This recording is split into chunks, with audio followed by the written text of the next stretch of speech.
Hello, boys and girls, ladies and germs. This is Tim Ferriss. Welcome to another episode of The Tim Ferriss Show. I'm going to keep my intro spiel as short as possible because my guest today is someone I want to ask many, many questions. Danny Meyer, you can find him on Twitter at DHMeyer, M-E-Y-E-R, is the founder and chairman of Union Square Hospitality Group, USHG, which comprises some of New York's most beloved and acclaimed restaurants, including Gramercy Tavern, The Modern, Maialino, and more. I've been to most of them. As a Strong Island native, I have made the trek several times. Danny and USHG also founded Shake Shack, which you may have heard of, the modern-day roadside burger restaurant, which became a public company in 2015. Danny is the author of the New York Times bestseller Setting the Table, which articulates a set of signature business and life principles that translate to a wide range of industries. We'll be digging into that. He is the recipient of the 2017 Julia Child Award and was named by Time magazine as one of 2015's 100 most influential people. Danny and USHG's restaurants and individuals together have won an unprecedented 28 James Beard Awards. Think of those as the Oscars of food, including Outstanding Restaurateur in 2005. Danny, so nice to finally connect live. I know, it's about time. It's great to see you and to be with you, Tim. I have so many pages in front of me and so many questions. It's really just been a challenge, an embarrassment of riches in terms of where to start. But I thought I would start with Maialino. So little piglet. What is the backstory on the name? I think I was about 20 years old. I got to work for my dad, who was in the travel business, and he was selling these group tours to airline employees and their families. It was this crazy idea he had that he had this niche market, and he was going to aggregate all of the kind of benefits and discounts that you would get as an airline employee and package them all together to create these tours. And so by the time my brother, sister, and I each turned 20, we were each invited by my dad to go work as a tour guide in the city of our choice. And my sister had picked Denmark or Copenhagen. I picked Rome. My brother would later pick Paris. So I'm in Rome. And this was one of the most pivotal parts of my entire life experience that would probably direct where I ended up in my career. And so I was the guy that would wake up every single morning early, go pick up these cranky tourists. They were pilots, flight attendants, baggage handlers, because keep in mind, they were all airline employees. I'd pick them up at the Rome airport, collect all their luggage, get them on the tour bus. I'd get on the microphone as a 20-year-old, tell them all about what the next 3 days were going to be like. You know, here's how you got to hold your purse so you don't get it stolen by someone on a motorcycle. Here's what you should or should, blah, blah, blah. So anyway, I was supposed to be taking these tours to all the typical places like the cameo factories and the Vatican Museum, all the stuff that was on their itinerary. But instead, I was looking at this as an opportunity to get an education in food. So I kept going to these trattorias. I found 3 different trattorias that would actually pay me 1,000 lira per head of every guest I brought in. So I'd go get free food at these really good restaurants, and I'd end up with 25,000 lira in my pocket afterwards. Well, so one of the restaurants, which was called La Taverna da Giovanni, started calling me Maialino, Little Meyer, because they knew it was my dad's company. And I thought that was kind of cute. And somehow over the course of that summer, without my inexperienced ear really picking it up, Maialino, Little Meyer, had somehow changed to Maialino, which means little pig. And the reason they did that, and the joke was on me, but every single time I went to this restaurant, my favorite thing to order was the Maialino, the roast suckling pig.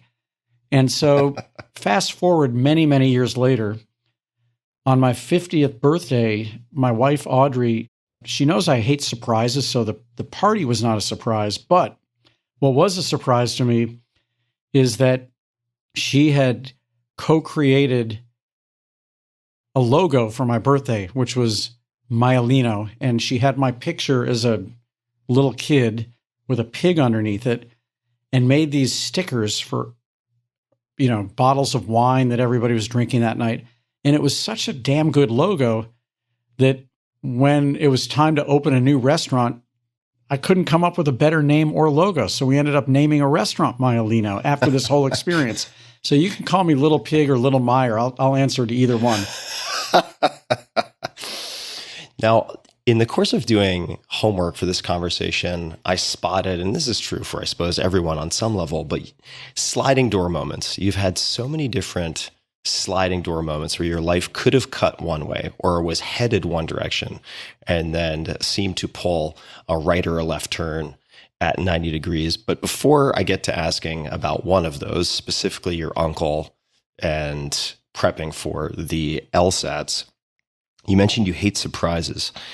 Why do you hate surprises? Or how do you think about surprises? I think, underneath it, I'm a little bit of a control freak. And I realize that, there's this great expression my grandfather taught me many times, which is man plans and God laughs.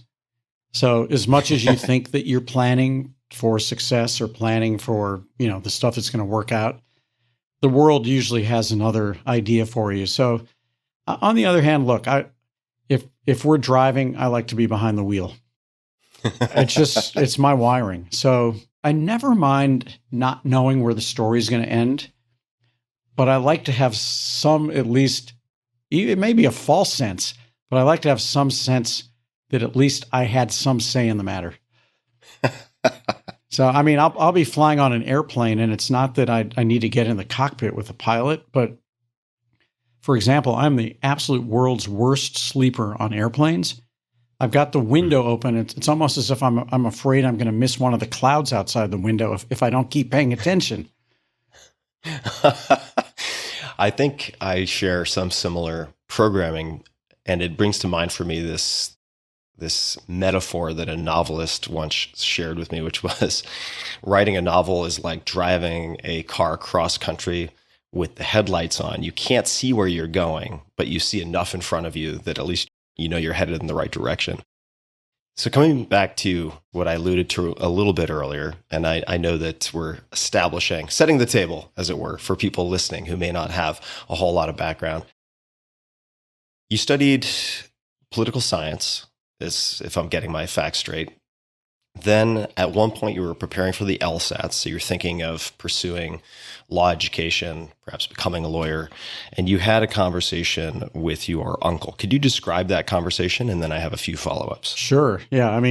With a poli-sci degree, and the reason that I did study political science is, as a child of pretty much the 1970s, middle child of three in the middlemost state in the country, Missouri, Republican dad, Democratic mom. Every night at the dinner table, there was a quote unquote discussion about politics. It could have been discussion. It could have been Watergate. It could have been Vietnam. And the dinner table was where our family, we could agree on what we wanted to eat. And that was kind of about it. And the food was the comfort. And I, as a middle child, I was the one who wanted to make everybody feel good and bring everybody together and keep the family together. And on the other hand, as much as my dad and I were best pals, played a lot of sports together, we cooked together all the time.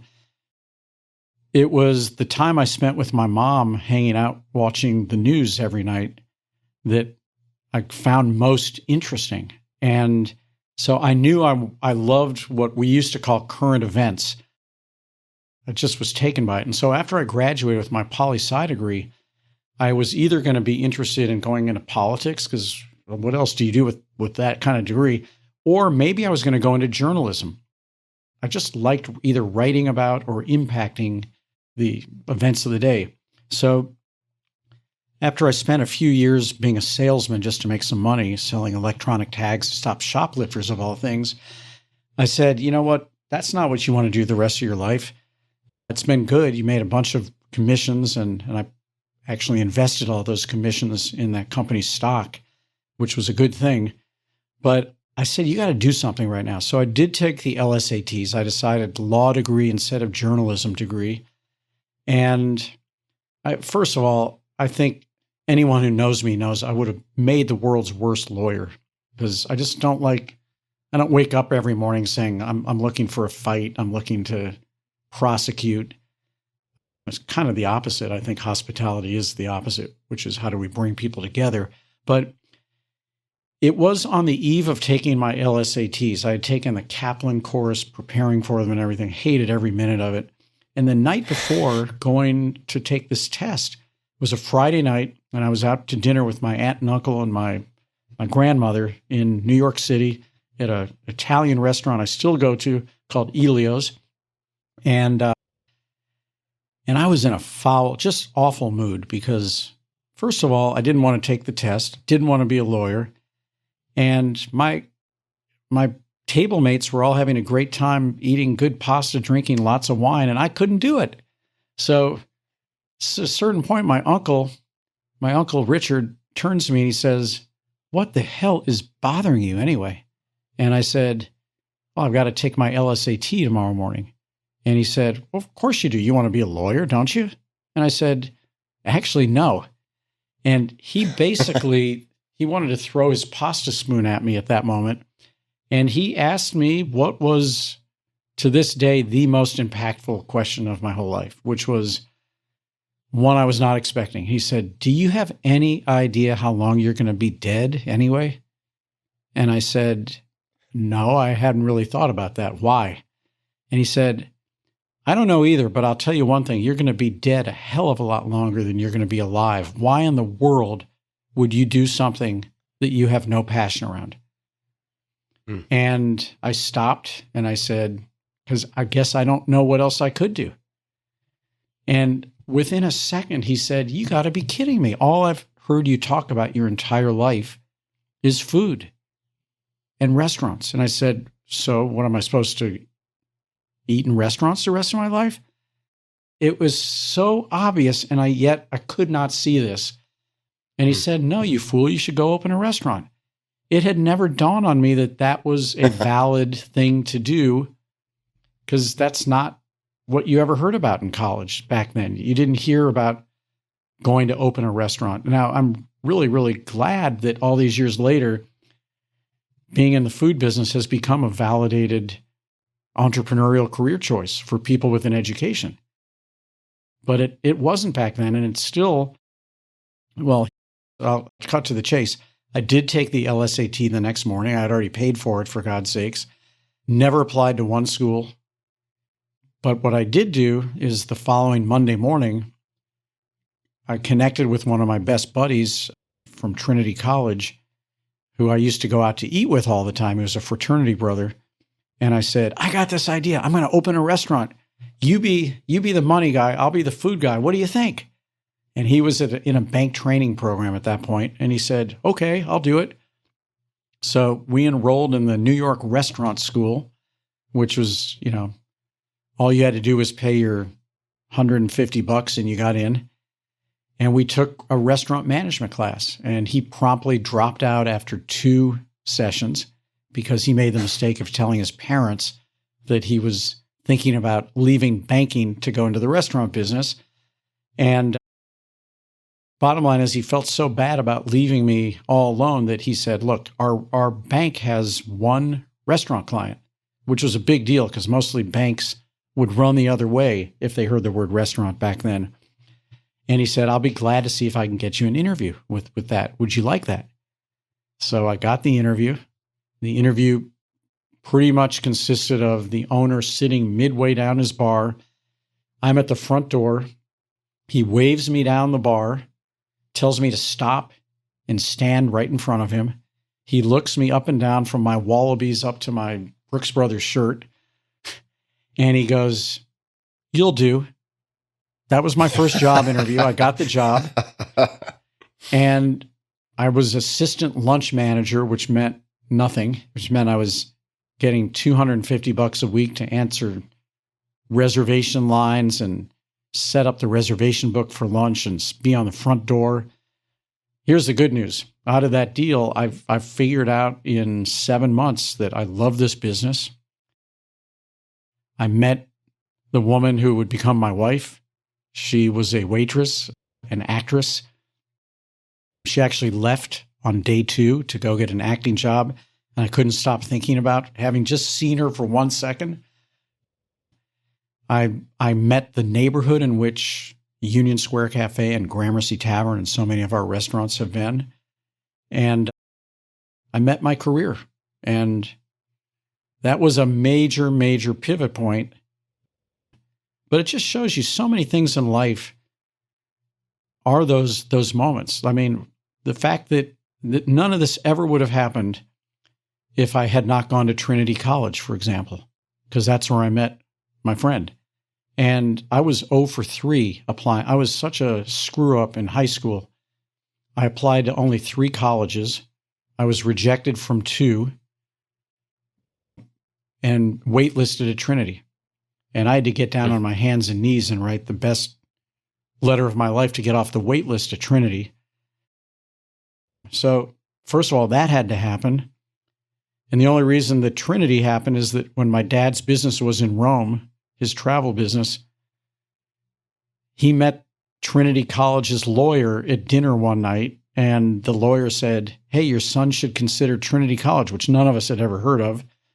So all that stuff. And then, by the way, this friend of mine who introduced me to his restaurant client, the only reason we ever met is on the first night that I was at Trinity College. There was a pickup softball game, and there weren't enough baseball gloves to go around. And so I lent my glove, and I went up to this guy and accused him of stealing my baseball glove. And somehow we became friends after that. So you just, all these moments that didn't have to happen, and that it happens in life every day. And you just got to pay attention and just be grateful. You know, if you're fortunate enough to have a good choice based on stuff that never should have happened in the first place. Yeah, it's so wild. And I have a number of follow-up questions, which we'll dig a bit more into a few of these bits and pieces. So the first is, and this will lead to a question about not applying to law school. When you were working in Rome and you would say have a group of 4 or 5 people, you pick the crankiest and they become your, not mark, but your objective, in the sense that you're gonna turn them into a happy raving fan by the end. What were the keys or techniques? What did you learn over time as most reliable for doing that for that person? I was probably in 5 different schools growing up in St. Louis. So there was a nursery school, then there was a public school, then we moved, so there was another public school. Then I went to an all-boys school because I wanted to play football on their team. And then 10th grade came and I wanted to go to school with girls, so I went to a co-ed school after that. So that was 5 schools. And then, you know, by the time I was 18, now I'm going to college. So now I'm in 6 schools by the time I'm 18. You got to learn a lot of social cues along the way. And I just found that I was really good at kind of understanding what made people tick, and a really good observer of body language, moods, etc. And it's not that I didn't have a sense of myself, where I wasn't like Zelig or a chameleon changing who I was, but I knew what people needed. And, you know, kind of a blessing to have found a career where that is a really useful thing to be able to do. And as I said, even before going into the restaurant business for 3 years, I was the top salesman in this company, you know, as a young 20-year-old selling against hardened salesmen from around the country.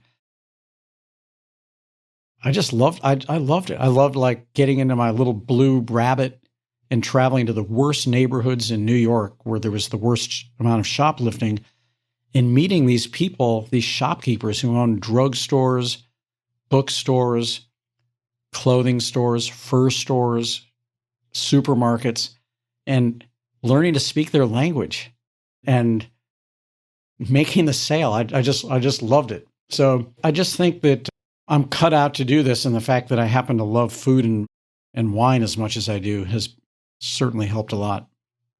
So I would agree for sure that you are well cut to excel in these various areas. And there have been various points where you've had to, for lack of a better term, maybe operationalize or externalize yourself so that you could, say, expand in the restaurant business. So I'm curious. I mean, you mentioned making ends meet. I was going to say that was Checkpoint. Am I getting that right? Yeah, Checkpoint Systems. Checkpoint Systems.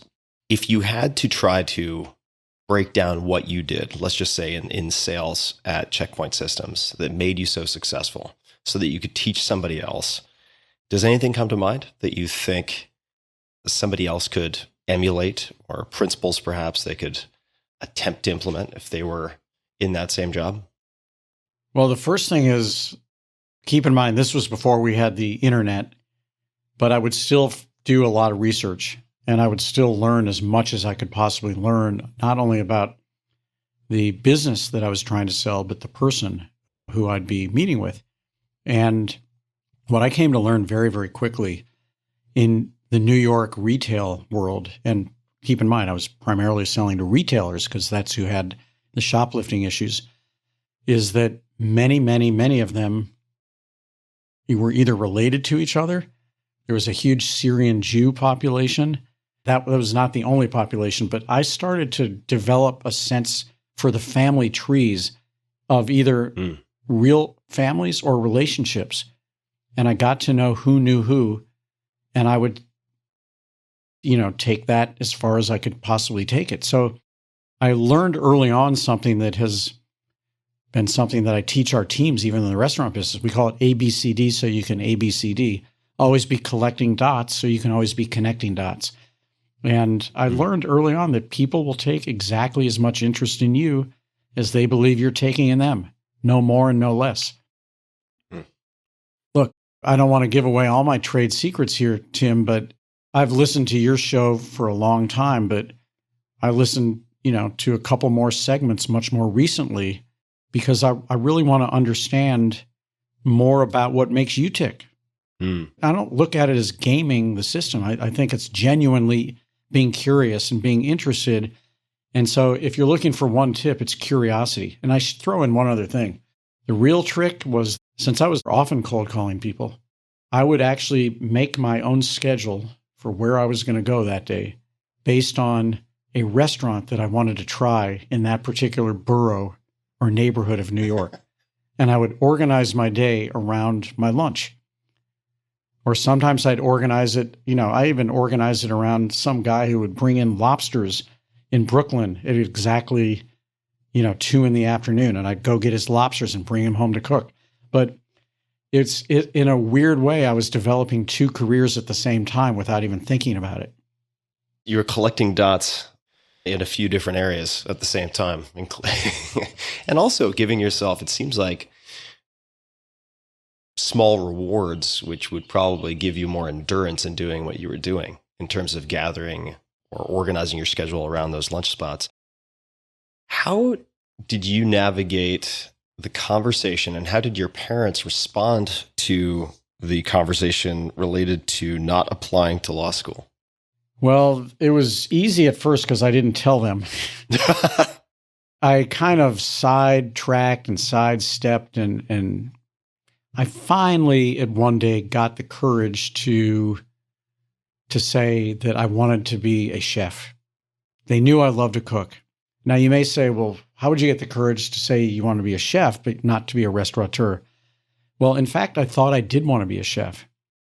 And I had seen at that point, there were a number of really well-educated people who had gone into the culinary profession, and chefs were starting to become kind of well-known. And we keep in mind, this was way before the Food Network. But, you had people like Alice Waters, who had gone to Berkeley. You had Jeremiah Tower, who had gone to Harvard. Joyce Goldstein on the West Coast. Mark Miller. On and on and on. There's probably like 15 of them. Wolfgang Puck had become a household name. Paul Prudhomme in New Orleans had become a household name. So I finally gathered the courage to say, I think I want to be a chef. And by the way, in these days, I spent almost all of my time walking around the city looking at menus on restaurants. I memorized every menu. I ate at many of the restaurants. if I would go back to Italy many, many times, not just when I was a tour guide working for my dad, but, until I was 21 years old, I could travel anywhere Pan Am flew for $44 round trip, thanks to my dad's travel business. And so I was constantly going to restaurants and learning and learning and learning.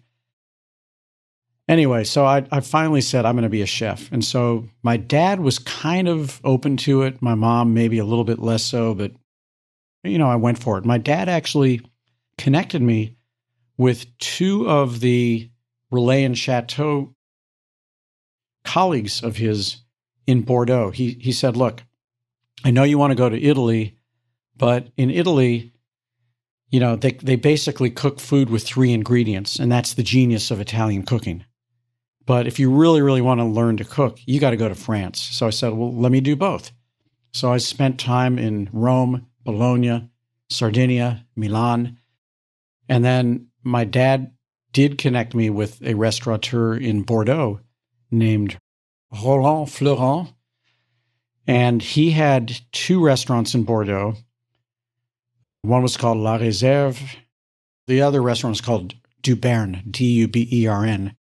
The day before I got to La Réserve, they had lost their 2nd Michelin star. Now, chefs have actually gone off the deep end for less because the Michelin stars were everything for the French. And so I get there and everybody in the kitchen is like completely dejected. And I'm this guy who doesn't know anything about cooking and who is he and how did he get in our kitchen and why are they letting him live with the chef? And the good news was that after a couple of days, a bunch of people in that kitchen left because they did not want their resume to say 1 star. To be tarnished. So they figured if they left with 2 stars on the resume, they'd be fine. And so all of a sudden, I started to get some opportunities, some really big opportunities like chopping shallots and opening oysters and pulling feathers out of pigeons, to prepare them. And here was the big one. I got to cook family meal, that's a big deal to get to cook for all the other cooks. And I was doing some of my family's favorite recipes. I'll never forget when I made barbecued ribs. They didn't even know how to eat these things. Côtelette de porc, It was just a great, great experience. They took me to oyster beds. They took me to chateaus in Bordeaux. They took me to places where they made sausage. They took me on one of my favorite days of my life, a day that the restaurant was closed to go hunting for wild pigeons called palom. Just a great life experience. It might be helpful to people listening, and I'd certainly love to hear your thoughts on, for lack of a better way to put it, free work.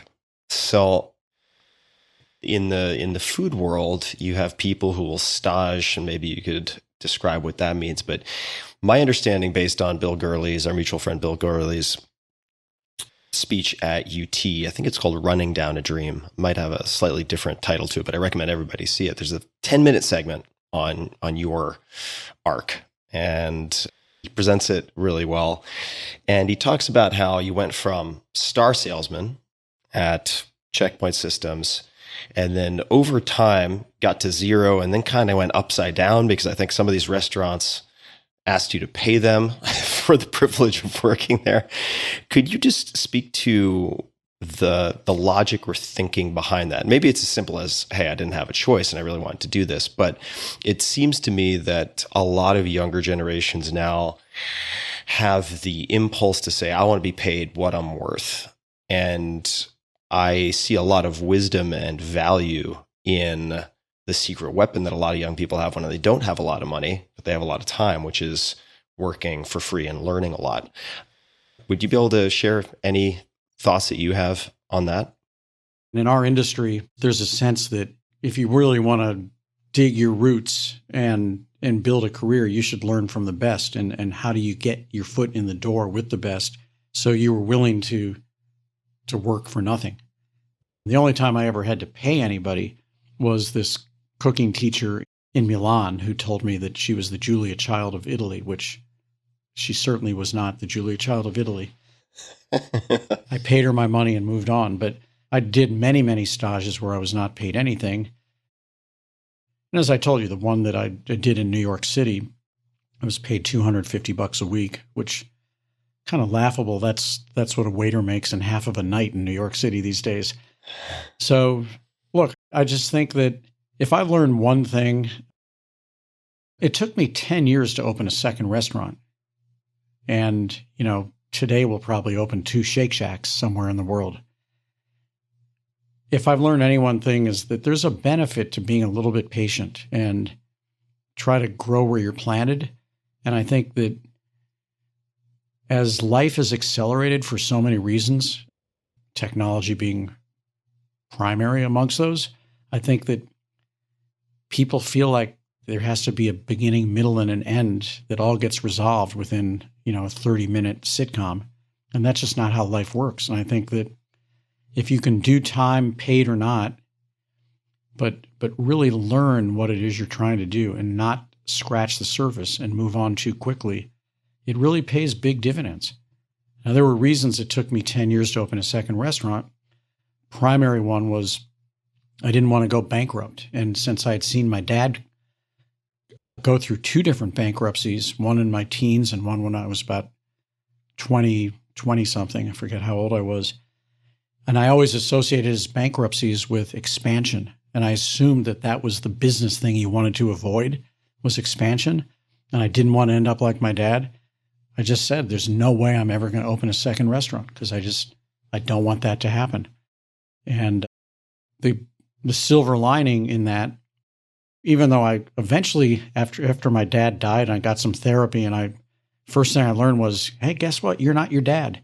And number 2, there's a whole lot of businesses that have expanded, and that wasn't the reason they went bankrupt. In fact, they didn't go bankrupt. But the silver lining was I really learned my business. I really learned it. That was probably the reason it took us 5 years to open a second Shake Shack. I didn't want to expand too quickly, and I did not want anything bad to happen. But guess what? We learned our business. This might seem like a naive question, but what does learning the business look like?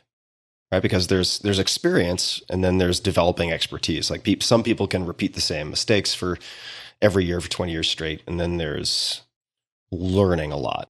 Well, every business is made up of 5 stakeholders. And so when I say learning the business, it's learning as much as you possibly can about how to motivate all 5 of your stakeholders to root for your success. That's what you want. And so the best way to motivate all 5 of those stakeholders to root for your success is to make sure that they believe you're on their side first.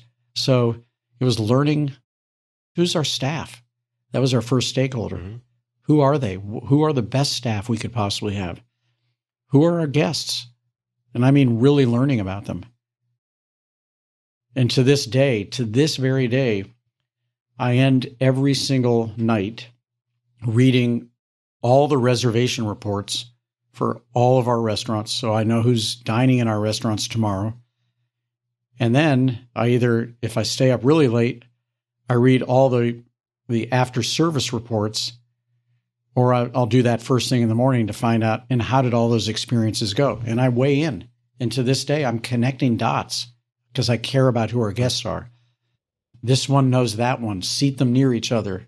This one has just published a book. Make sure to go buy that book and have it on the maitre d' stand so they can sign it. And I care about that stuff as much as I've ever cared about it.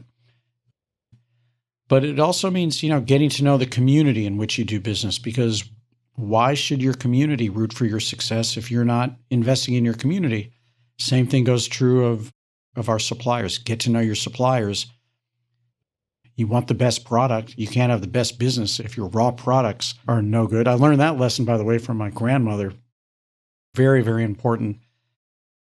I loved the cooking in her home. And I'll never forget when I asked for her tomato sauce recipe. And she said, I'll give you the recipe, but I'll tell you one thing right now, it's never going to be any better than the worst ingredients you put into it. Mm. And number 2, those ingredients themselves won't be any better than how well you treat them after you buy them. So you better get the best tomatoes, which in New York is like a 2-month season, right? It's like August and September. And even if you get the best tomatoes, you better not throw them in the back corner of the walk-in refrigerator and bruise them so that they lose their sugar. Treat them the right way. Well, guess what? Same thing goes for people. You can have the best recipe in the world for how you hire people, but you better pick the best tomatoes. You better treat them the right way if you want the best sauce. So I've just learned so many lessons. It's amazing how many life lessons actually apply to learning your business. Another great one that my grandmother taught me when I was a little kid growing up in St. Louis, my favorite moment was March and April, because spring came kind of early to St. Louis. And that's when my grandmother would plant her flower garden. She had an amazing green thumb. Well, keep in mind, she lived in an urban apartment building. It was a skyscraper in St. Louis. It's 6 stories tall. And her apartment building gave her a plot of land in the parking lot that was probably 20 feet long by about 4 feet wide. And she called it carbon monoxide gardens. And so every spring she would invite me to come help her plant her garden for the summer. And this would always be probably late March, something like that. And, this probably started when I was 6 years old or something like that. And she gave me my gardening gloves. And she taught me early on to figure out which were the weeds. And I kind of like that scene from Tom Sawyer and Huckleberry Finn. She was basically having me do all of her free labor weeding the garden.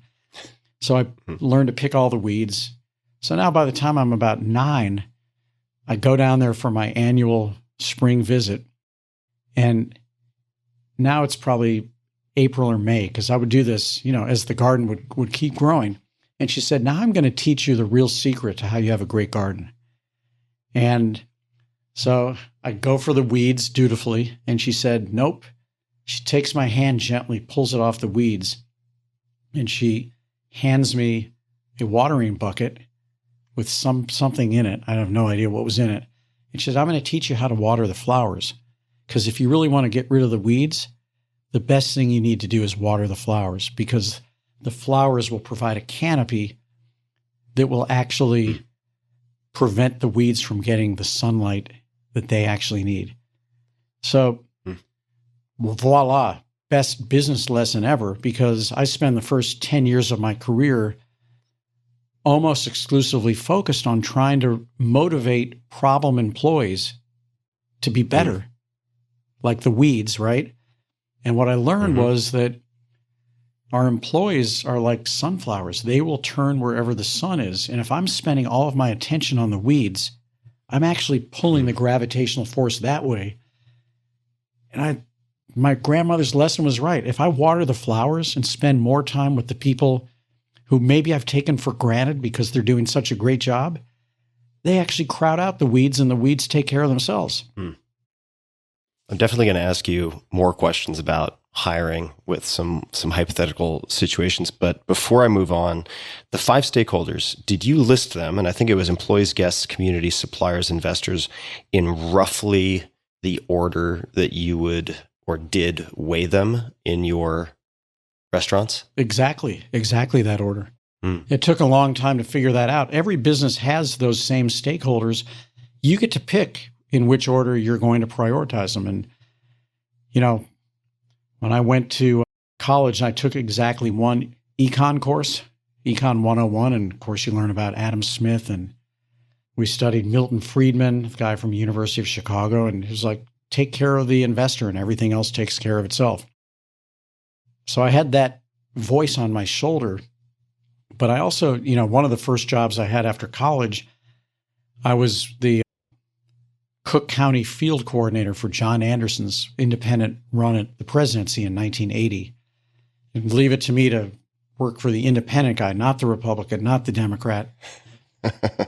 But 100% of the people who reported to me, that job, by the way, I got $214 a week, but 100% of the people who reported to me were volunteers.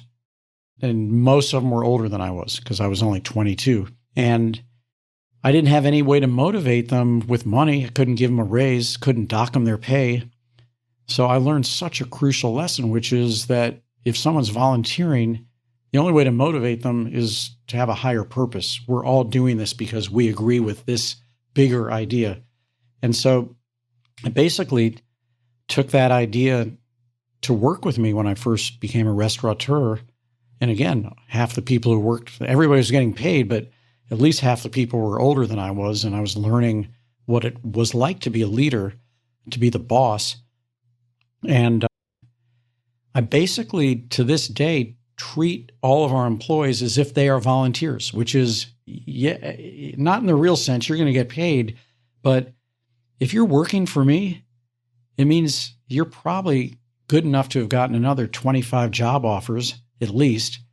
And so as far as I'm concerned, you're volunteering to share your gifts with us. I better give you a higher purpose and reason for wanting to be here. And that's when it became clear to me that our first stakeholder had to be our own employees.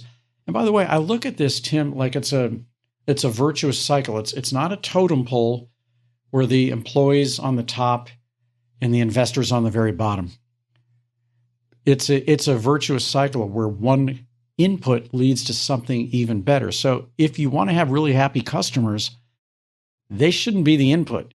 You should have really happy employees, which I think then leads to a greater chance you're going to have really happy customers. If you want to have really happy investors, you wouldn't want that to be the input, Mr. Milton Friedman.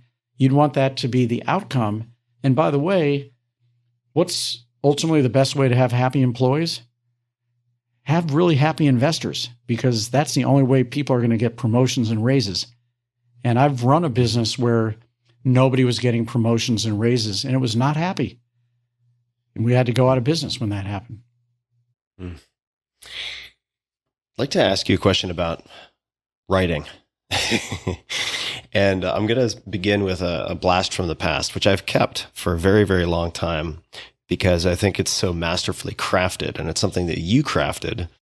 And this is a polite decline. I'm not going to say rejection, a polite decline when I, via a mutual acquaintance, close friend of mine, Jeffrey Zarofsky, reached out to see if you would participate in my book, Tribe of Mentors. And the beauty was your response ended up being incredibly valuable as a polite decline. So I'm going to be paraphrasing a bit, but this is what I received. And it was via Jeffrey, who was acting as the Yenta/intermediary. Jeffrey, greetings and thanks for writing. I'm grateful for the invitation to participate in Tim's next book project, but I'm struggling at this moment to make time ends meet for all we're doing at USHG, including my ongoing procrastination with my own writing projects. I thought carefully about this, and it's clearly a wonderful opportunity, but I'm going to decline with gratitude. Know the book will be a big success! ! Thanks again, Danny. So this is so noteworthy for me because there are many ways you can decline something that are likely to upset someone or don't do anything to offset the potential for someone being upset. I came away from receiving this just laughing and wanting to get better at writing polite declines because I felt better about you. I respected you more after receiving that. How did you learn to write? How did you improve or develop your written communication? I can't believe you pulled that letter out. That's wild.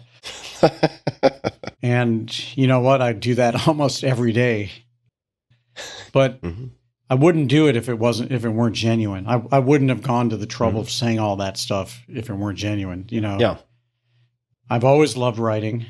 My dad was an amazing editor. He was actually the managing editor of the newspaper at Princeton, the Daily Princetonian, and he took great pride in marking up anything I ever wrote. You know, I care. I love writing. I love expressing myself. But I think more to your point, it's not the quality of the writing as much as it is the sentiment behind it, which is that yes, if somebody, it gets back to what we were saying earlier, if somebody cared enough to reach out their hand and say, I want to shake hands with you. That's what that was. Or they reach out to give you a hug. What are you going to do? Just become a tree and not hug them back? And I think that I've learned a very, very important lesson. In fact, I'd be curious, and you'll probably know, I care so much about letting someone know if I do appreciate an invitation, but I just genuinely can't do it. I care that they know that their invitation mattered to me, so much so that I sometimes procrastinate writing that note. And I've learned the hard way that sometimes my mind and my heart are at war with each other. My mind knows I shouldn't do it. My heart really wants to do it. And if that translates to making you or Jeffrey wait too long to get that response, it doesn't really matter what I wrote. So I'm really curious to know when Jeff's invitation came and how many days went by before I responded. My bet is more days than there should have been. I don't have the dates, but I'll take a look. Has your approach to that type of polite decline changed over time?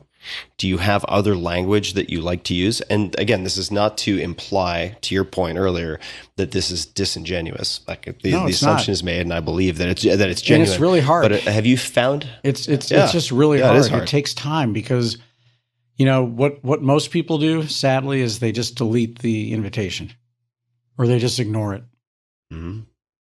So I think it kind of falls into a couple of camps here. So number one is this something I really want to do?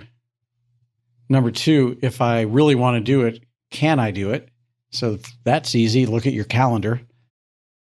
And number three, is this something that I feel like I should do? And then of the shoulds, there's another couple buckets, which is it a should because I have to, or is it because a should because it's good, right? I've gotten into most trouble on the shoulds. If I really, really want to do something, like I really wanted to have this conversation with you today. I'm the guy that reached out to you. And I love when I get a spark of something that I really want to do. But many, many times the invitations come in, I get a lot from politicians. We support this or that. I get a lot from, speaking opportunities, etc. And I'm not complaining. I'm very, very fortunate. But if it's a should, I learned this lesson from the restaurateur Jeremy King, who's in London, a great guy. And he said, the shoulds are what have gotten me in the most trouble. And I asked myself a simple question.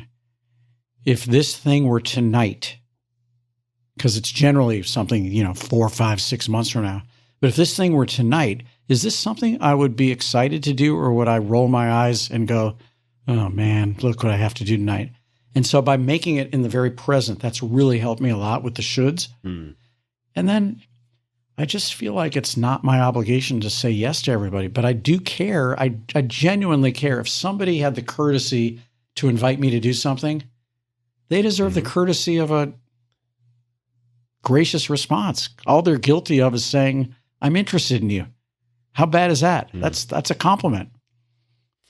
It can be really challenging, and I just want to give you kudos again for an incredibly beautifully crafted polite decline that might sound bizarre, but thrilled to receive. I really admired it so much that I've kept it on hand. And I asked about writing because I find that you seem to pay a lot of attention to language and communication and clarity. And my attention was drawn in doing homework for this conversation to questions. Now, you can't believe everything that you read on the internet, so I do want to fact check this, but I found a list of 6 qualities Danny Meyer looks for when hiring, that is. And the first is, I'm just going to read through these and then you can correct as needed or expand as needed. But I'm going to get to a few at the end. There are only 6 that have questions associated. So number 1, kind eyes. Eyes don't lie. Kind eyes is a hell of a start. Curiosity. Does this person see themselves as a finished product, or are they looking to continually learn? 3, work ethic. You can teach someone how to decant a bottle of wine, but you can't teach them to see opportunities to do more. Now we're going to get into some questions. So 4, empathy. Is this the kind of person the entire team is going to want to be around? Ask, on a scale of 1 to 10, tell me how lucky you are. So I'm curious about that. Self-awareness. Can this person read their own weather report? Ask, what is the single biggest misconception people have about you? And then integrity, trust, ask, name something that happened to you before the age of 12 that has changed your life forever. If you were hiring for your first restaurant today, would you ask some of these questions, look for these 6 things, or would you modify this? I would absolutely look for those things. In fact, I've checked them with myself year after year, and there's not one of them I would take off the list. I want to work with people who are kind people, who genuinely are optimistic people. I'm not really excited working with skeptics who just see what could go wrong all the time. Look, I'm a cockeyed optimist. I'm so damn optimist that I basically see the wine glass as half full even before I pull the cork on the bottle. But it's important for me to surround myself with people who at least ask me some tough questions. So I want kind optimists. I definitely want curious people who look at each. I don't want know-it-alls. I want learn-it-alls. I don't want someone who's already a finished product. It's not fun, especially if you're trying to make your business better every day. I definitely want people who have an excellent work ethic. I don't mean, to the point of being sick, because we can all push it too far. But it's not fun to be on a team where everybody's really bringing their best and there's a couple people just putting in a C-level effort. That doesn't work. And I definitely want empathetic people who understand the wake they leave in their path, who care about how they make other people feel just as much as they care how other people feel. So yeah, and definitely I want self-aware people, and I want people with integrity. So 100% of those. The one thing I would add that has really, really come to light for me is I want people who just love to win, because that's not really captured in any of the 6 that I mentioned earlier. Wanting to be a champion, you look at the best athletes in sports. Sure, they have God-given physical ability, but they also had to train like crazy. You don't get to be the Kentucky Derby winner without, you got your bloodlines, but you also had to train like crazy. You don't get to be Serena Williams without the bloodlines, but you don't also get to be Serena Williams without working incredibly hard, or Michael Jordan, whoever it is you want to talk about. So I look for that. I'm really interested to know the motivation behind what makes someone competitive. And I basically have 4 buckets. First of all, there's competitive people who they're great people. They just don't wake up every day saying, I got to win. I'm dying to win. Tim Ferriss did not get to be Tim Ferriss without desiring to be the best. I know that. And that doesn't necessarily come across, but you're not competitive. I can tell you that.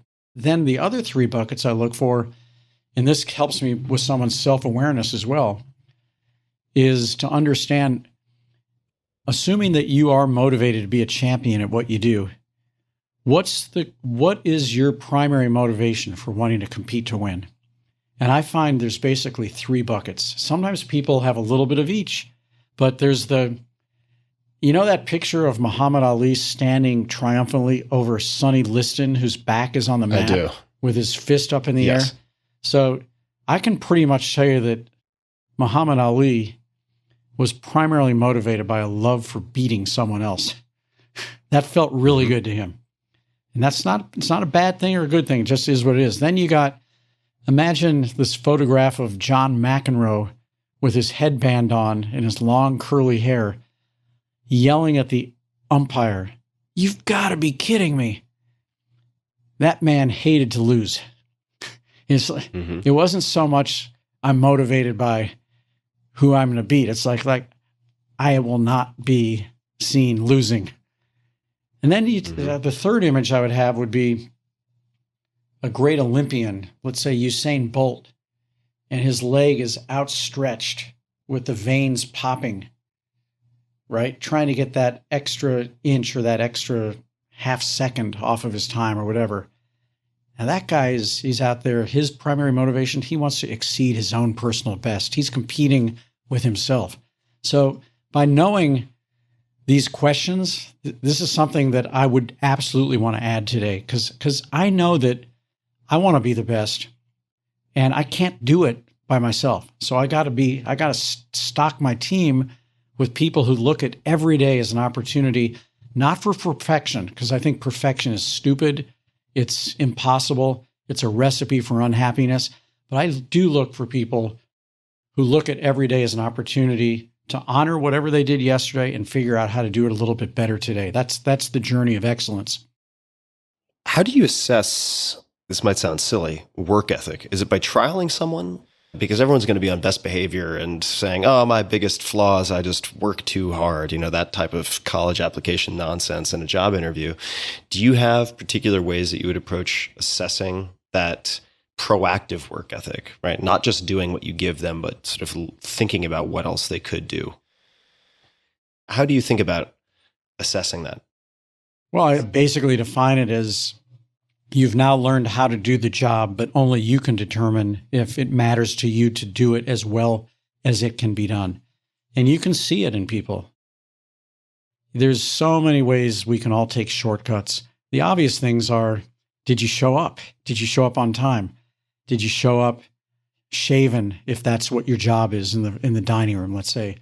Did you press your shirt or just take it easy and, get that extra third use out of your shirt where you don't really care what it looks like?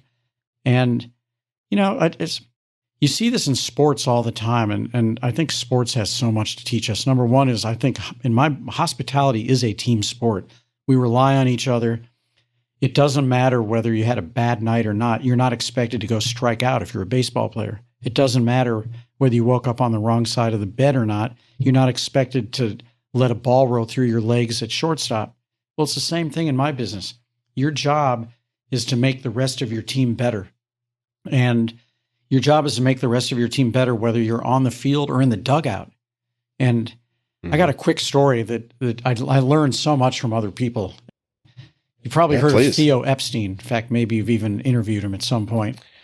I have not, actually. I'm going to plead ignorance. I will broadcast it. Theo Epstein is the youngest general manager in, I think, the history of Major League Baseball. And he was hired at a very, very young age to take over being the general manager of the Boston Red Sox, who had not won anything for decades and decades and decades. And, they talked about the Yankee curse or whatever the hell it was. But for whatever reason, they couldn't win. He comes, he's the general manager, revamps the team. And, of course, they win their first title. I want to say it was in 2004. Actually, I don't want to say that because if that's the case, it was against my St. Louis Cardinals. But he then went on to go win a couple others for them. And then he leaves to go to the Chicago Cubs. And the Chicago Cubs, guess what? They have not won a World Series forever. He revamps their team. Chicago Cubs win a World Series for the first time in all these years. So now this wonderkin, Theo Epstein, is asked by a lot of people, and he basically, what's the secret here? And you got to understand, baseball is a game of statistics. They measure everything. Their statistics I don't even begin to understand. But 100% of those statistics are what's happening on the field, right? So running, caught stealing, your fielding percentage, your batting percentage with runners on base, your batting percentage against left-handers, right-handers, on and on and on and on. Half the game of baseball is played while you're sitting on the bench, right? Your team is in the field, you're on the field. When your team is at bat, you're on the bench. And so the real question is, how do you measure what your impact is on the rest of the team when you're in the dugout? Did you help the rest of your teammates get better? So I've been watching this guy, Theo Epstein, trying to learn from him. And finally, I have the chance to meet him once. And he had given a talk at a conference I attended. And it was the year that there was a big hurricane in Houston. I want to say it was Hurricane Maria, but I'm probably wrong about that. And this was like a week after the World Series. Houston won the World Series that year, beating the Los Angeles Dodgers. And so, and he was still with the Cubs. The Cubs had lost to the Dodgers in the championship series that year. So the team that the Cubs lost to went on into the World Series and lost to Houston. So I go up to Theo Epstein. I finally get a chance to talk to this guy who I've been learning from afar. And I ask him the stupidest question in the world. And I go, who are you rooting for? I got to know, who are you rooting for in the World Series? Were you rooting for Houston because you felt bad for the city because they just had this hurricane and you wanted to see something nice happen for Houston? Or were you rooting for the Dodgers because it would make the Cubs look better if the team they lost to went on to become the champion? And he looks at me like I'm from Mars, and he goes, actually, very politely, he goes, actually, neither one of those things. I was absolutely rooting for the Dodgers to win, but not because it would make the Cubs look better. It's because if the Dodgers win the World Series, I know that the Cubs have to face them 8 times next year during the season. And if they win the World Series, they're going to be like every other team that wins the championship, and they're not going to do the things they need in the offseason to improve their team. And that's going to make them easier for us to compete with next year. And I went, shit, that is such a great lesson, because it's like when you think you're doing well or you think you're on top of whatever profession, that's the time you got to break the glass and you got to start over. And that's when I think most of us, and it's not just laziness and it's not just sitting on your laurels, it's you think it's great, but the world keeps moving. And if you don't keep moving with it, you will definitely not keep up. That is a great story. And I'd be curious to know, I mean, did you dig into or have a chance to study how he assessed things that were not captured in the usual stats? People showing up early to practice, maybe staying later, practicing A, B, or C. Were there any other particular approaches that you've gleaned from studying him or speaking with him? You know, it was all intuitive, Tim, and it's the stuff I was looking at on our team. The character, like in my business, this is going to sound really trite, but our staff, the cooks and the servers, sit down and have what's called family meal before every lunch service and before every dinner service. And it's an opportunity for people to come together, stop. We call it family meal. We are a business, not a family, but you can watch during that time. You can just watch who's bringing motivating thoughts to the table, who's actually bringing outside ideas to the table, who's asking questions. You can tell who's bringing the conversation down. There's always someone on every team who's the ain't it bad person, right? Yeah. That's not someone we really want in the dugout. I want people who are like, just imagine if I want that person. Just imagine if we could do this kind of person.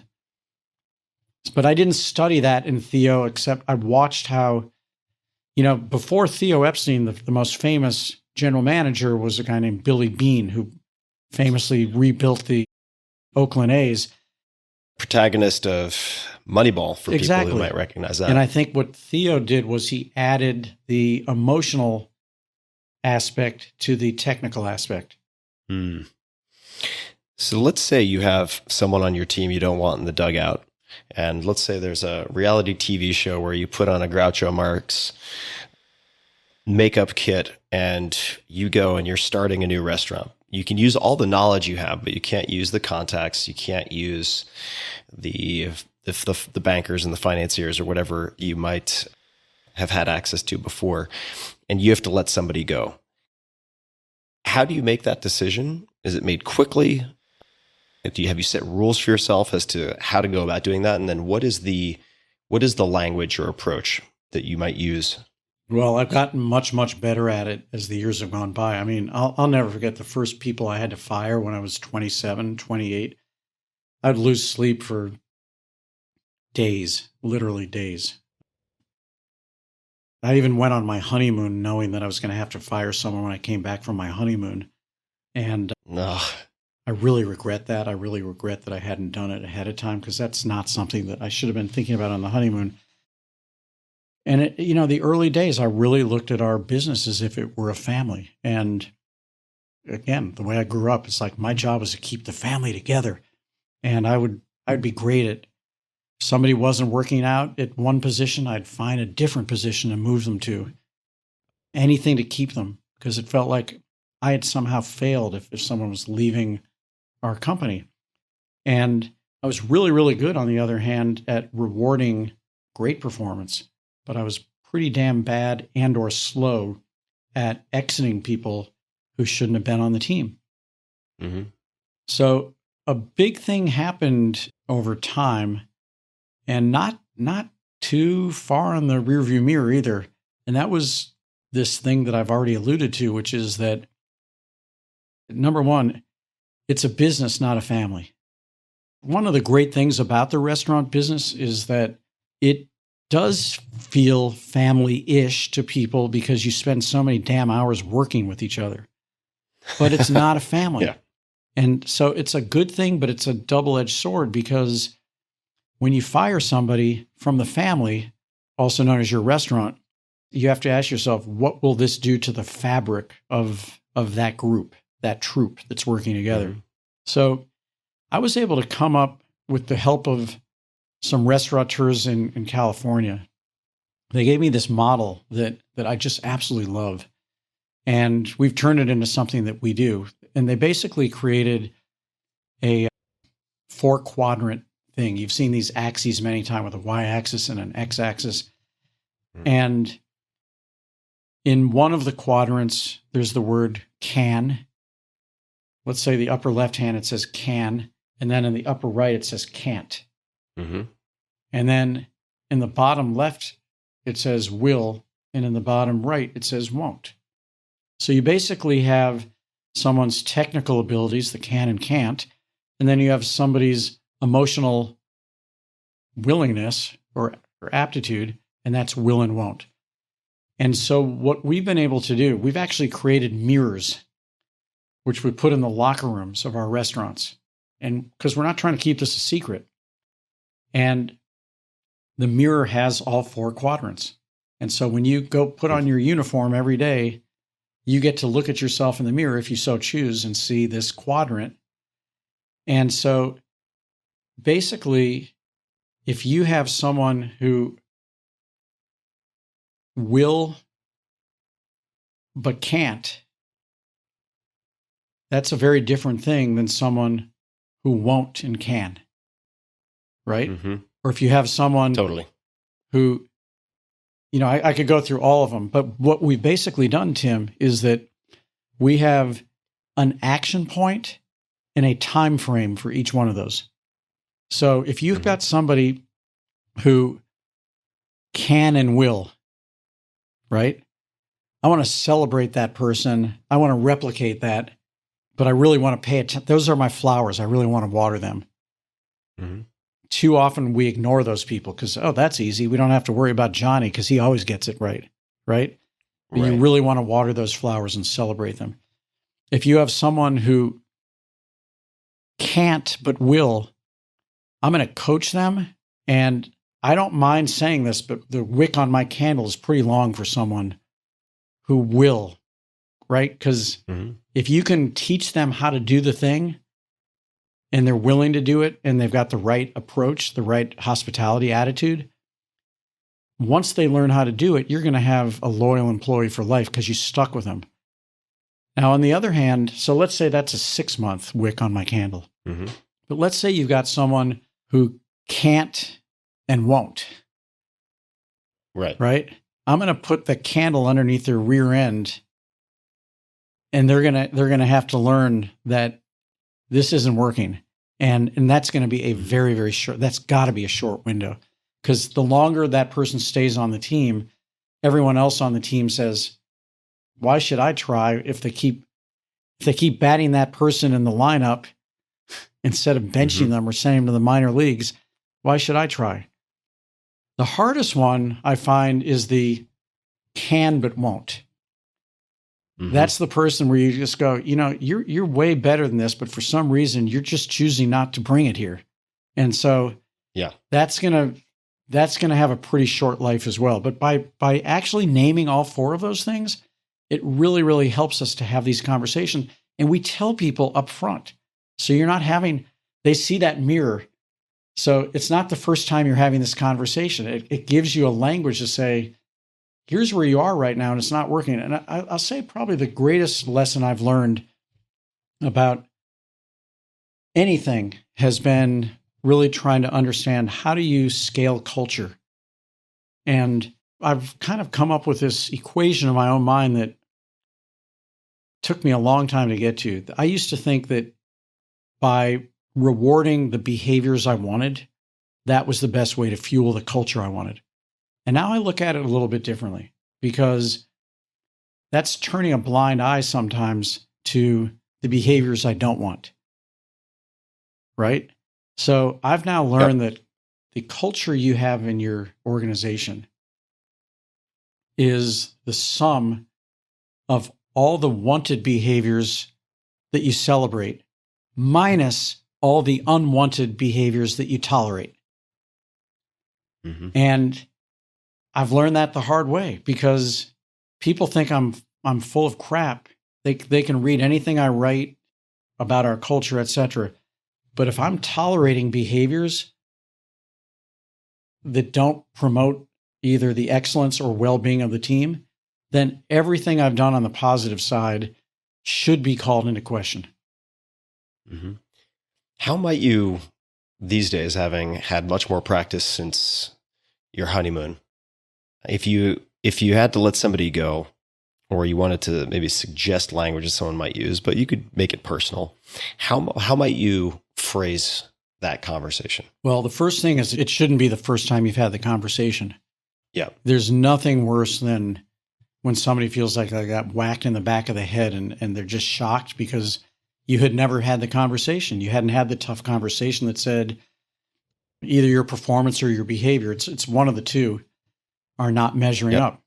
And that's another reason that we have to be really clear about what excellent performance looks like and what the wanted behaviors are, which we're very, very clear about. And by being upfront with people and not having this be the first time you're having the conversation, it takes a lot of the emotion out of it. It doesn't mean someone's going to be happy, but it basically sounds like actually something that I've said on a few occasions, not in the time I'm actually exiting somebody, but in the time leading up to it, is I use what I call the jigsaw puzzle analogy. We've all done jigsaw puzzles, and like the more challenging they are, you get to this point where it's starting to take some shape, but you still have a lot more pieces that you haven't put together than what you have in your little shape there. And invariably, you're going to come up with a piece that looks like it's right. And you put it down, and it's almost right. It's so almost right that you keep kind of jiggering it around to make it right, even though you know it's not right, and the piece knows it's not right. And what starts to happen is the paper on top of the jigsaw piece starts to fray a little bit. And in fact, the jigsaw puzzle, if you keep trying, starts to fray. Well, that's what we do too often with employees that are almost right, but they're not really the right fit. And it ends up not being good for the puzzle or for the puzzle piece. So I try to explain that to people. If you get that conversation with me, chances are probably 80% that the next conversation is, you're a beautiful jigsaw piece, but you should probably be part of a different puzzle. It doesn't make you wrong, doesn't make you bad.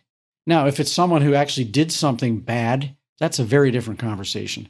It's like, you cannot work here. You've betrayed integrity. You've betrayed someone on our team. You've betrayed one of our guests. You've betrayed our investors. Whatever. If you cross any one of our stakeholders, that's a very different conversation. Lack of integrity. But if it's just not the right fit, it shouldn't be it shouldn't be the first time they've heard about it. And they may not love the conversation. Who in the world wants to be exited? Yeah. But I'll tell you one thing I feel really good about is that we have a pretty small industry. And invariably, if you're someone who left our business on your terms or on our terms, you're probably going to be serving me in a restaurant sometime in New York. And I feel really good that I never mind seeing these people. It just feels like as long as it's clean and we were honest with each other, it tends to work out in the end. Reading your bio, looking at the highlights, you've had so many successes. I would imagine beyond your wildest dreams or expectations that you could have had in your, say, late 20s. What are some of your favorite failures or any favorite failures that come to mind? And by favorite failures, I mean a failure that you learned a lot from, that set you up unexpectedly for later success. Anything that sticks out, comes to mind as a seminal moment, a teaching moment? Many, many, many. Mm. Every day we have micro failures. There's a really good movie called The Best Exotic Marigold Hotel. I don't know if you've ever seen it. I haven't watched it. It's a terrible title because I can almost never remember it. I want to say Carnation Chrysanthemum, but it's The Best Exotic Marigold Hotel. It takes place in India. And there's two great lessons from that, one of which I think answers, there's probably more than two, but one of my favorite lessons is that the only real failure is the failure to try, and that the measure of success is how we cope with the disappointment. I like that latter. And so I'd say that probably the first most pivotal experience for me was closing the first restaurant I ever closed, which was Tabla, an Indian restaurant. Interesting that I'm using an Indian film to talk about this, but Tabla was about 13 years old. And if I regret one thing that I wrote in setting the table, it was actually in the very first paragraph of the book. And I proudly stated, at this point, we had been in business for about 20 years, and I proudly stated how many restaurants we had opened. And then I super proudly stated, and in all that time, we've never closed one, as if closing a restaurant is failure. And it was the stupidest thing I could have possibly written, because closing a restaurant is not failing, and it's also nothing to be ashamed of and nothing to be proud of to keep a restaurant open forever. It either it is or it isn't. So Tabla, I guarantee you, I was so falsely proud with what I had written that I kept Tabla, and I was so afraid of my dad's, I didn't want to go down the path of being my dad. You telling me that I couldn't make something work here? Tabla was a great Indian expression with, in a very groundbreaking way in New York City, using fresh green market ingredients. We had a fantastic chef who sadly died during COVID, Floyd Cardoz. Groundbreaking restaurant, lived for 13 years, probably should have closed it at year 11. We had just hit the Great Recession, and we started to lose money. It was our biggest restaurant in terms of numbers of seats. We had 283 seats on 3 different dining rooms, 2 different levels. I was so afraid of closing it, so afraid of talking to the team and saying we couldn't make the restaurant work, that I kept it open for 2 years longer than I should have. And that was the restaurant where for 2 years we had people working out of loyalty. No one was making a raise. No one was getting a promotion. And I finally gathered the courage to do what I should have done 2 years sooner. And I'll never forget the day I said, look, what if we could distinguish ourselves as much based on how well we closed a restaurant as we had with how well we had opened the restaurant? And so we started writing a list of, all right, what are all the ways that we could look back on this and say we did it the right way? And first thing was, we told our whole staff, right? Now that sounds, well, why is that such a big deal? Well, sadly, in our business, sometimes the first time a staff learns a restaurant's going out of business is the day they go to work and see a padlock on the door, because the restaurant is dead afraid that no one will work there. No one wants to stay on a sinking ship. So we told our staff quarter of a year ahead of time, told our landlord, told the community. We invited all of the alumni of the restaurant in to come cook with us. So we celebrated the restaurant. We hosted job fairs for all of our team members, not just with us teaching them how to interview and working potentially in our other restaurants, but again, inviting famous chefs who had once cooked with us or general managers who had once worked with us to come in and hire our staff.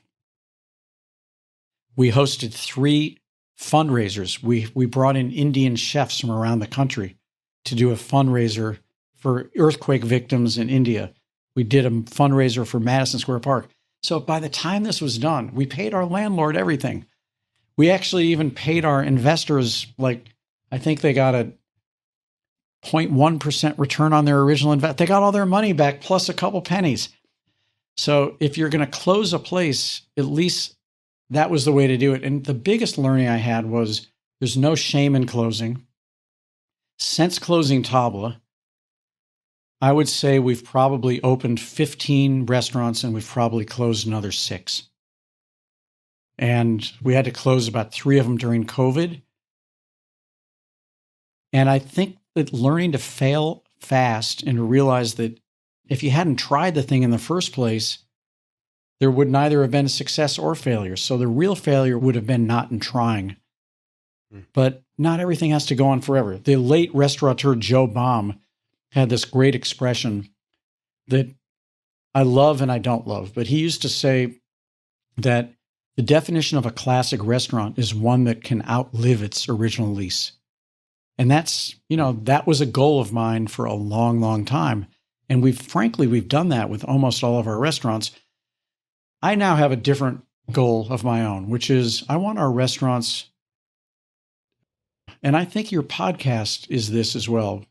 And we all have songs in our lives that are like this, or pieces of art, or movies, or books. But I want our restaurants to become essential in people's lives. I want people to say, my life got better because that restaurant existed. Doesn't matter how long.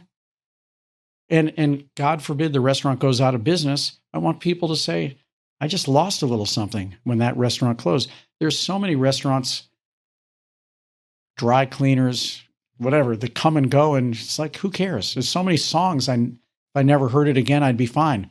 But there's those handful of songs that when I listen to them, I'm grateful for the person who wrote it. I'm grateful for their life. My life got better because that song existed. And I can't even imagine my life if that song had never been written. That's my, more than longevity, it's essentiality that I think matters.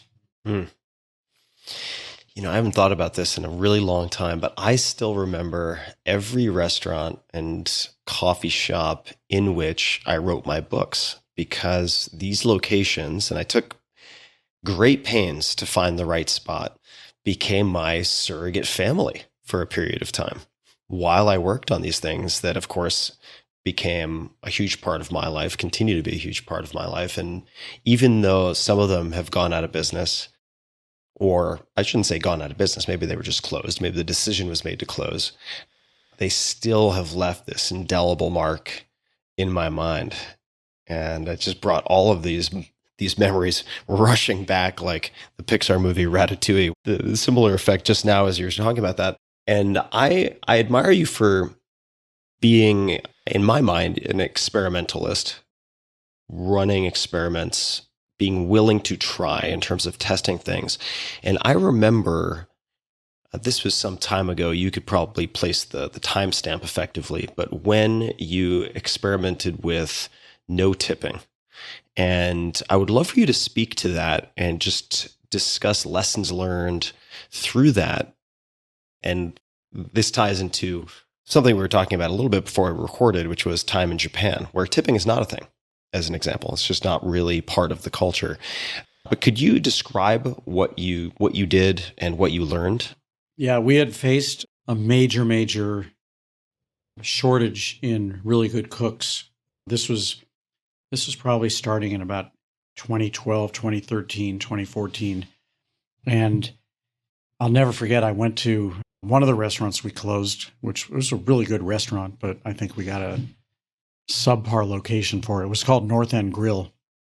And I'll never forget going into the restaurant one night, and I said to our general manager, Kevin, I said, God, service has gotten really good here, and I'm so proud.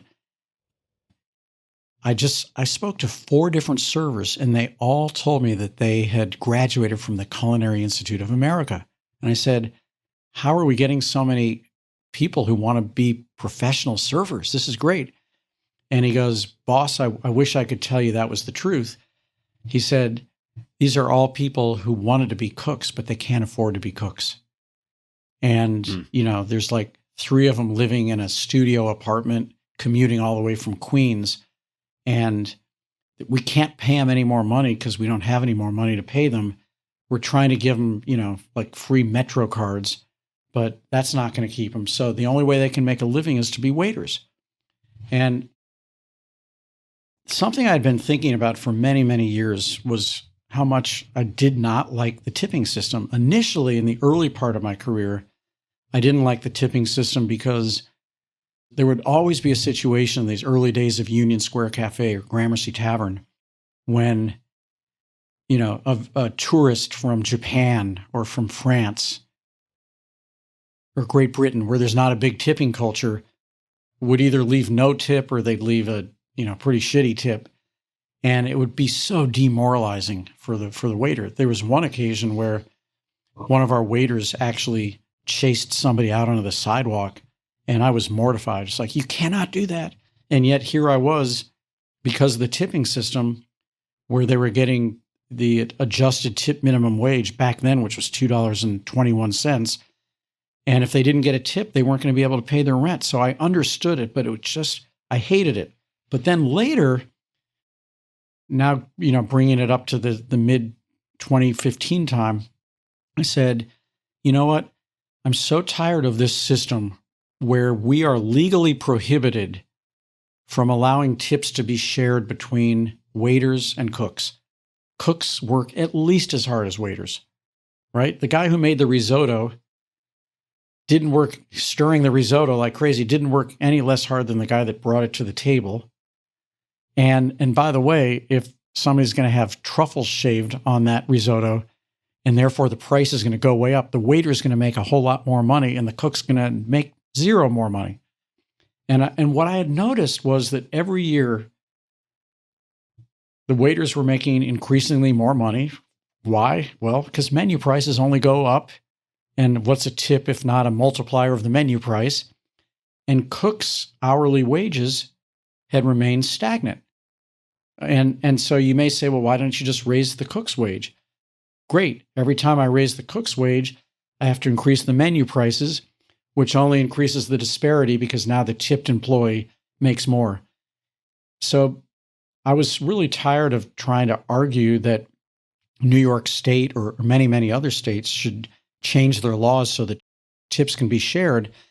And so I said, screw it. I'm just going to take this into my own hands. And I came to a meeting one day with my senior leaders, and I played one of the worst John Lennon songs I've ever heard, called Cold Turkey.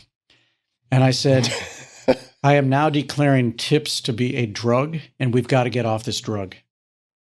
And if we can't change the rules, we're going to stop taking tips. And we came up with this idea called hospitality included.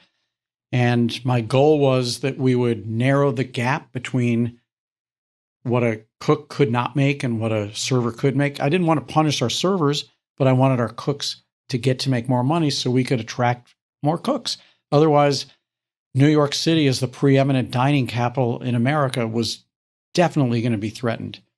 So we established this idea, did some really, really hard math, and I'm telling you, it was incredibly hard because you've got 3 legs on the stool. You've got the consumer who's looking at menu prices that now include everything. So if you go to a typical restaurant in America, the menu price has to include the cost of whatever it is that menu item is, right? The chicken and everything that came with it. It's got to include the cost of the linen, the flowers, the rent, the insurance, right? It includes everything except paying the person who brought it to your table. You're going to pay that 2.5 hours after you start your meal. You're going to get your bill, and then you're going to go into your other pocket and add 20% to that. But you're going to do it. So with hospitality included, I said, everything's included. And I purposely called it hospitality, not service, because the way I look at it is I want you to feel like you're paying for how we made you feel. I want the food to be free, the drink to be free. And when you look at that big number at the bottom of your thing, you got to feel like, man, I just got a $350 hug, right? And so that's why I wanted to call it hospitality included. And I wanted our staff to understand that. And so the math was really hard because by the time I included everything on the menu price, right, I don't want to bring our waiters down. I just want to bring our cooks up by 20%. Oh, by the way, I also wanted to bring our starting manager salary up because one of the worst things about the tipping system is that you cannot afford, in most cases, to promote yourself from being a great server to being a manager without taking a 25% pay cut. And that's really screwed up, that there's nowhere to grow. It's a dead end for waiters, unless they're willing to decide we're going to raise our manager's wage. Oh, by the way, we're also going to put in a retirement plan for our team. We're going to put in a family leave policy so that when people are pregnant or people have a baby, both the birth mother and the birth father can get up to 8 weeks of paid time off. We wanted to put all that in the price. And we didn't want to scare people away from dining at our restaurants. And we wanted to leave some money for our investors. So we tried it at one restaurant, the Modern, really hard, but it worked pretty damn well. Amazingly, the guests did not balk. They loved not having to buy their coat back from the coat check at the end of the meal because everything was included. And then like every 4 or 5 months, we'd roll it out at another restaurant. And we started to see our profits started to erode a little bit, but damn it, I was gung-ho on making this thing work because the good news was we were getting better cooks. And I knew we were doing the right thing. There's another thing that I should add is that in making this choice, we actually had to forego $1 million in federal tax credits, like real money that they pay us.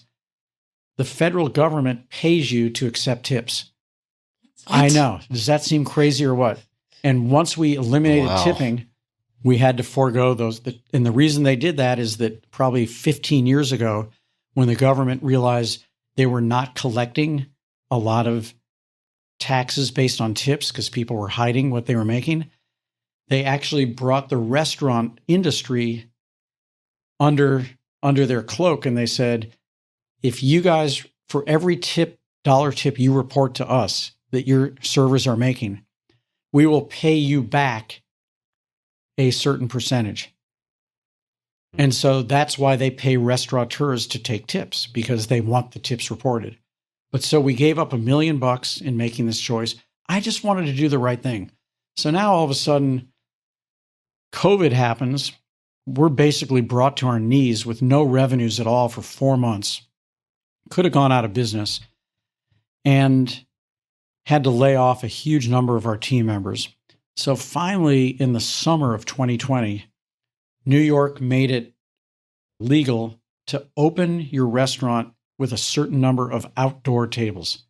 You weren't going to make any money, but it was going to helpfully get the city back up on its feet. And I was a big proponent for the city, for our whole industry. And I saw this really amazing dynamic happen, Tim. The New Yorkers who had been locked up in their apartments for all these months, unable to go to restaurants, they could only get curbside pickup and, delivery and that kind of thing. We're so incredibly grateful for our servers who were willing to come out and serve them on the sidewalk that they were literally throwing $20 bills at our servers, $50, $100 bills to say thank you. And now I'm telling our servers, not only can you not accept that, but you have to tell our guests, you may not say thank you to me. After about 2 weeks of this, I said, and by the way, we had no vaccine at this point. So any server working there, serving someone who's not wearing a mask while they're eating, this was a dangerous time in New York. And I finally said, this is inhumane. This is not being on our employees' side. And so I said, guess what? we're going to resume tipping, Hmm.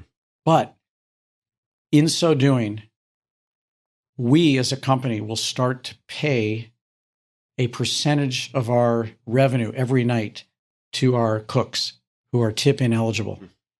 I don't think that should be our responsibility, but I did not want to erode the gains we had made. And so now that's where we are. So our servers are making tips. And if we have a really busy night, our cooks are really happy. They're benefiting. They're not just like in so many restaurants where on a busy night, you're watching the waiters counting their tips and the cooks just perspired more. That's not right. Yeah. I grew up earning my keep on Long Island as a kid. I probably started really young. God, I don't know, 14 or 15, working as a busboy and occasionally, if the moment presented itself, a server at restaurants on Eastern Long Island. So I grew up as a townie in the Hamptons, which has a whole set of stories for another time. But I'm wondering, as we think about the four quadrants that you described earlier, right? The can and will, the can't and won't, and the other permutations. Did you run into, or how did you handle a dynamic where people who in the previous paradigm, so now I'm talking about in the hospitality included transition, you're already there, but people who in the tipping environment had been top performers contending with that, right? So the sunflowers that you want to water, how did you contend with, if you did, the dynamic of maybe prior top performers feeling like they were not going to earn their fair share? It was really tough. And, if you want to take a communications lesson, just try rolling out hospitality included at your restaurants, because tipping is such a deeply held American way of life, both for the people providing the service and for the people on the receiving end. This was a really tough thing to break. And not many restaurants joined us in this. A couple tried, and a lot of them folded their hand well before we did on the whole thing. But what we did do, and I feel really good about this, was to do the same thing we do with our cooks. So you get a raise based on merit if you're a cook. If you're a server, you're getting the same adjusted minimum wage no matter what you do. And so we created learning opportunities with our teams, and we had several tiers of learning opportunities. And if you got to a different tier, you got a higher base wage. Obviously, we were not doing tipping, so you could actually get a raise through the whole thing. So if you look at our staff, we factored in longevity, but sometimes the longest serving servers are the ones that most need to go because they're just overripe and they've lost their spunk. But we definitely factored in longevity, because here's the thing. The way you make the most tips in a restaurant is generally through longevity, because you get classically the Thursday, Friday, Saturday shifts, and classically you don't get the Monday, Tuesday lunch, right? Kind of thing. What was great, and this was a win for everybody, was that while longevity would factor into your base rate, it did not factor into your schedule. And so a lot of people who, in order to make their money, had to work weekends, sometimes away from their family, they could actually have a schedule that was a much better balance of life. So there were some wins in this, but at the end of the day, we just couldn't make the math work. And it just didn't seem right to tell our staff, stop. You must tell our guests, no, thank you. That was a pretty awkward thing. And, going back to Japan for a minute, they have a wonderful culture, very different from ours, and they call it omotenashi, which is their word, which is so much more than hospitality. It's the providing of hospitality and service without expectation of any further reward, in anticipation of someone else's needs. And it's a beautiful concept, and that's how that culture has been brought up. And I've learned a lot from it, but I do believe that the kind of people we hire, who we call 51%ers, people who have a high hospitality quotient, genuinely are happier themselves when they do something that makes you feel good. But that's no reason that they should be penalized relative to this marketplace in terms of how much money they can make.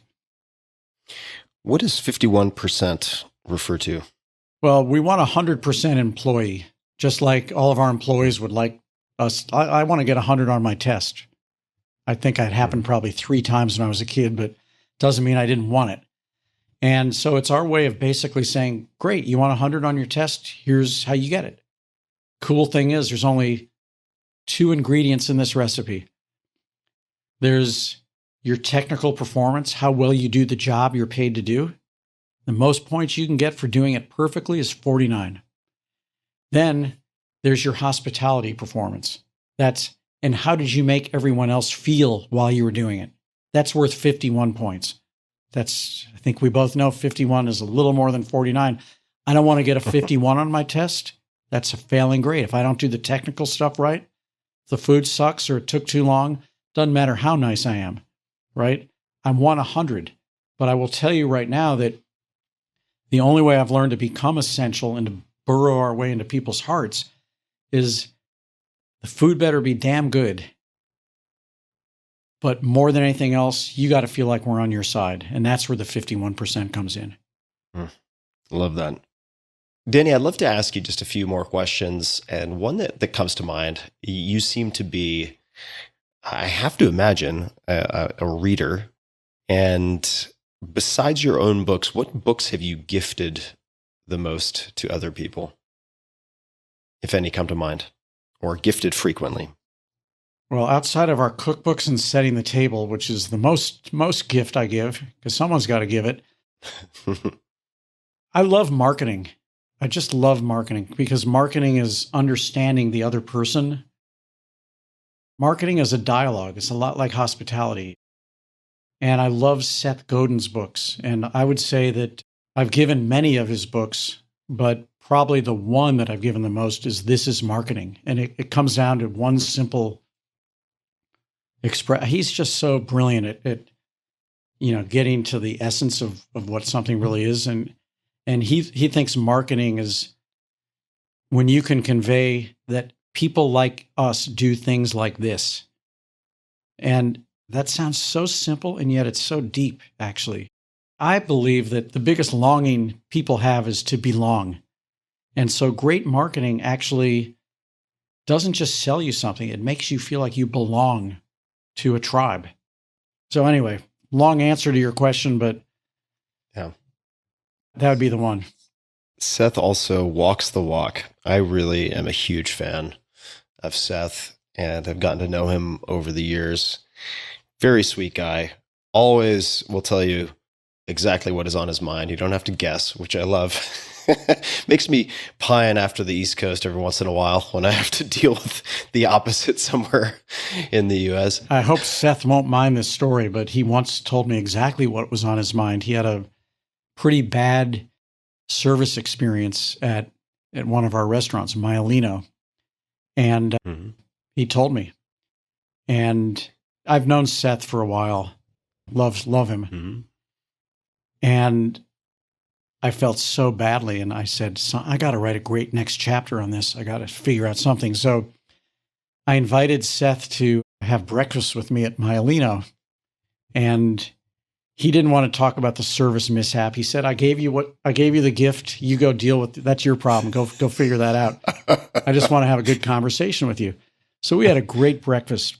And I'm going, all right, finally got Seth back in my good graces here. As he's leaving the restaurant after breakfast, I don't know what happened, but he banged into our clear door. The door was so clean that day, he banged into it and broke his nose. And I'm going, now what am I going to do here? Oh, poor Seth. Anyway, he is a genius, and he is the definition of a mensch. Yeah, he really is. And he's one of the best people I've ever met at walking the walk with what he describes or his values, whether publicly presented or not. He's very good at defining his values.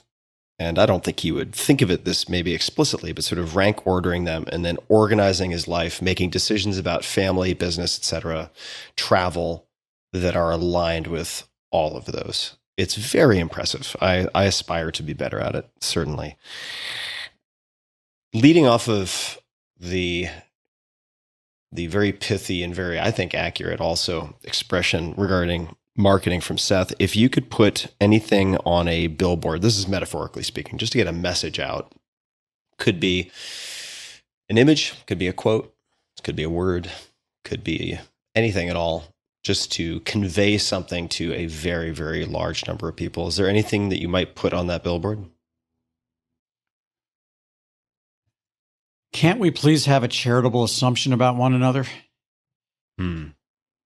I think I'd put that on there. I feel like when we go into a conversation with somebody or read about somebody and we assume the worst as the starting point, it doesn't usually end up very well. On the other hand, when you assume the best intentions, you just never know. It's very possible that you hadn't communicated, understood what someone really meant. And I feel like going into any relationship or experience with a charitable assumption is such a helpful thing. Is that something that you've had out of the box? You mentioned the glass half full even before you uncork the bottle, but in this particular context, going into, say, conversations, having charitable assumptions as opposed to assuming the worst, is that something you've cultivated? Is it something that just seems to come with your hardwiring? I just think that's who I am.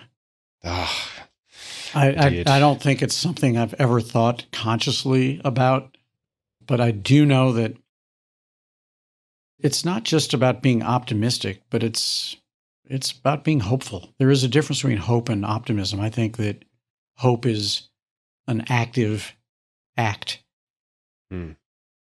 Look, I think it's so much this gets back to growing up. My parents got divorced after 25 years, and I'm watching all these conversations, and there's two truths to every single conversation. And, I think one of the gifts I got as a kid was getting to cherry pick the good stuff from each of my parents and leave the bad. Didn't make them bad people. It's just like, you pick and choose, but you start from a standpoint, this person actually means well. Their intention is to do the right thing. And we're all flawed. We all make mistakes constantly, but that's not a reason to vilify us. And, the other thing I'll just say is that you've clearly gotten the sense I live my life within the 40-yard lines. I don't live my life on the 5-yard lines where you can't hear people yelling at each other from the 5-yard lines of a football field. And I know that we've gotten so tribal in this country, so tribal with everything, that if you're not all the way on one side or the other, you're wrong. And that's just not how I look at life. It just gives me great joy to find how can we make progress together. And it starts with assuming the best in people. Danny, we've covered a lot of ground, and we're honing in on nearly 2 hours now, or roughly 2 hours. And as we wind to a close, is there anything else that you would like to say or request? Could be a request of my audience, could be anything at all that maybe we didn't discuss that you'd like to bring up. Any closing comments, complaints you'd like to lodge publicly, anything at all? Go support your local restaurants and your local butchers and your local fruit growers, etc. You cannot know how important for the economy and also for just the emotional fabric of a community restaurants are. Restaurants provide a place for the community to come together and do their social life, to do their business life, to do their personal life. We saw what life looked like when we didn't have restaurants during COVID. And it gets to the human desire to connect with people. People are so eager to be with people. And so the more you can do to support people who work in the food industry, that's my hope. I think that's a perfect place to end. Danny, thank you so much for making the time. It's really nice to have a long form conversation with you. And I appreciate you carving time out of your schedule to do this. So first and foremost, thank you very much. I have tons of notes, many things to follow up on, many things to think about, which is always the sign. Well, I'm really grateful to you, and thank you for sharing me with your amazing audience. And I hope I'll get to see you in New York. Absolutely. I do love New York City. I mean, there's no place like New York City. Or at a Shake Shack near you. By the way, at the Shake Shack in Austin, we have a burger there that we only do in Austin. No kidding. All right. I can find that on Lamar, on the South You Lamar can find location. it there, and it's called the Lockhart Link. So we get a amazing sausage from Lockhart, Texas, and put it right on top of a Shack burger. I wish we had those in New York, but only in Austin. All right. That's on my to-do list. And for those who don't know, Lockhart, very famous. This is